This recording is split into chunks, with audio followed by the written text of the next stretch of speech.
This is the Xiaomi Pad 5. This is a well-priced Android tablet with an optional pen. These are available pretty much everywhere in the world but the US, and today I'm going to be testing this one out. Hello, my name is Brad, and I review tech for creative professionals, and I can't remember a time when a product was so heavily requested on this channel. In fact, the other day I had a poll. I said, hey, which Surface should I test first?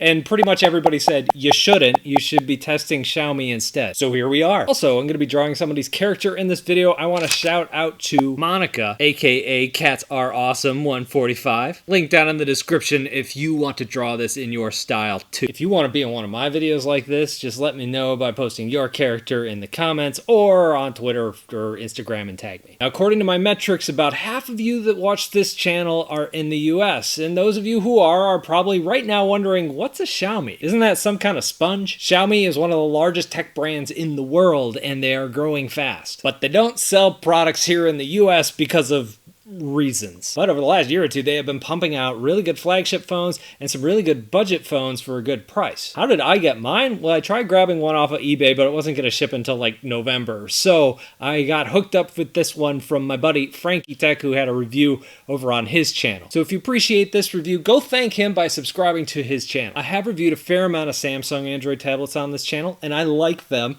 And I've tried some others, and I've been underwhelmed. So how does this one stack up? Well, let's go to the specs. The Pad 5 retails for 399 euros, which is about $460. Price-wise, that puts this just under Samsung's Galaxy Tab S7 FE. This is an 11-inch display, it's an IPS LCD panel, and some folks out there are going to turn their noses up at a non-OLED screen, but personally, I think this is fine. The colors pop, the viewing angles are good, and generally it doesn't do anything weird. The resolution is good, 1600 pixels by 2060 pixels. The big number that a lot of people are looking at here is that 120 hertz refresh rate, which is going to give you smoother animations and scrolling. It has squared off aluminum edges that most tablets have these days, with speaker grills along the top and the bottom, which sound really good. There are some connectors along the bottom for keyboards, and there's also a USB-C port for charging and attaching other accessories. Pulling this out of the box, the very first thing that I saw was the matte back. Just by looking at it, it's kind of a boring off-white color, but as soon as I picked it up and saw it at different angles, it has this shiny, pearly look to it. It really looks good. There's also a gray version available. I kind of want to see what that looks like. Along the back, you have your cameras. There's a little camera bump here. I didn't find that it really got in my way of drawing. Sometimes when you have a camera bump along the bottom of a tablet,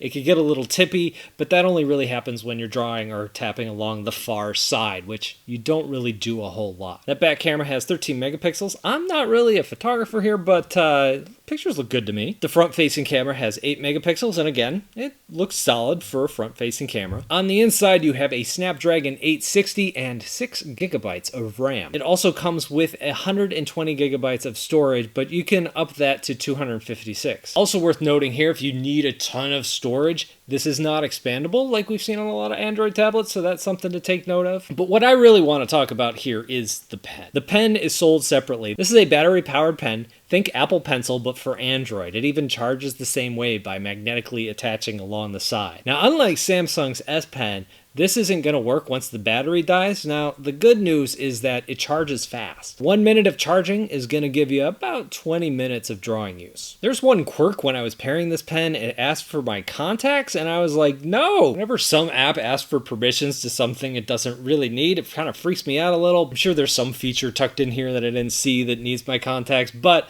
good news here is that I didn't need to give that over in order for the pen to pair. Now, one little quirk I've noticed with the pen is it needs time to wake up sometimes. I'll start using it and I'll be like, is this out of battery? And then all of a sudden it'll spring to life and start making lines. How well the pen works is a bit of a mixed bag. The pressure sensitivity was really good. The initial activation rate was okay. That's how hard you have to press to make a line appear, but it was solid. Palm rejection was really good. Check that box. I was very happy with palm rejection. Where a pen lives or dies for me is in the line quality. Is there any jitter or any wave to the pen lines? distance. It's right on the edge of acceptable for me. There is definitely some wave there. When I was doing my initial tests, I was like, I'm not a fan of this. But when I sat down to draw, I was pretty happy with how it was working. And, you know, really, that's what counts, right? I think the reason that I enjoyed using it is because when I started to draw, I was drawing in Clip Studio. One of the things Clip Studio has is pen stabilization, which gets rid of some of the wobble. So what I'm looking for in any of these devices, if there is some wave to the pen,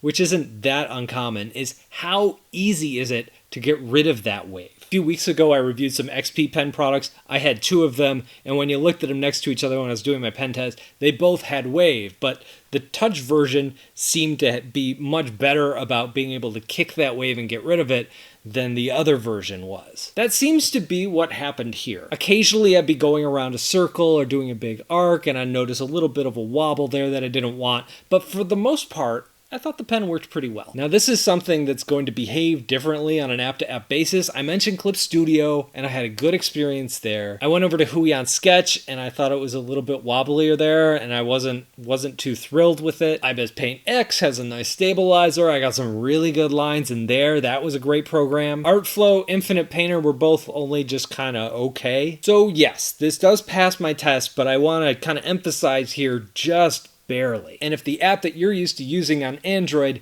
doesn't have some kind of line stabilization or something like that already built in, you're probably not going to enjoy using this pen as much. The other thing to note with any kind of stabilizer is you are making a trade-off. Oftentimes when stabilizers are on, you're going to get a little bit more pen lag, but you're going to get a smoother line. So if that's not a trade-off that you want to make, you know, the S Pen or something that Samsung makes is probably a better option. Hey, I mentioned lag, so let's talk about lag for a minute. If you're looking for pen lag, you're going to find it, but it never really got in the way of my drawing experience when I was actually using it. Even with that 120 Hz refresh rate, I didn't really notice like a huge leap up in quality. All right, in conclusion, what is my verdict? If you're going to use this as a content consumption device, I think it's really nice. If you're going to be using this as a drawing tool, I'm right on the edge. I think that if you really live and die by the quality of your lines, maybe go with something else. On the other hand, I do think this pen does some things better than the S Pen. For example, I thought the palm rejection was really good. If you have a more painterly style and aren't as dependent on really clean line work,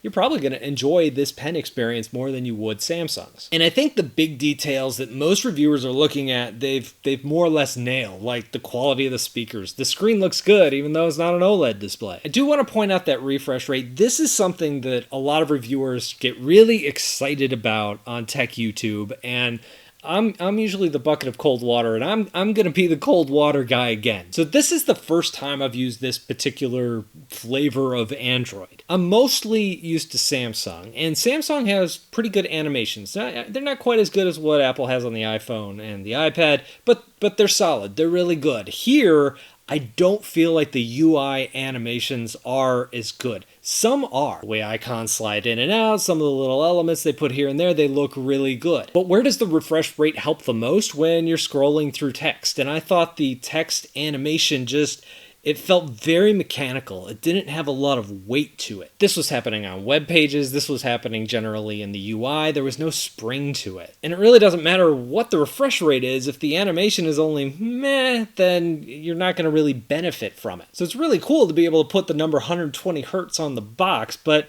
if your device doesn't perform well with that refresh rate, what's the point? All of this is really just window dressing, but I thought it'd be something worth pointing out that if what you really want are smooth animations on a tablet, I don't think this is the one to go with. Overall, this device exceeded my expectations in a lot of ways. I was not expecting the build to be so good. I was not expecting to enjoy it as much as I did. In other ways, I felt like it just kind of fell short in those little detailed areas.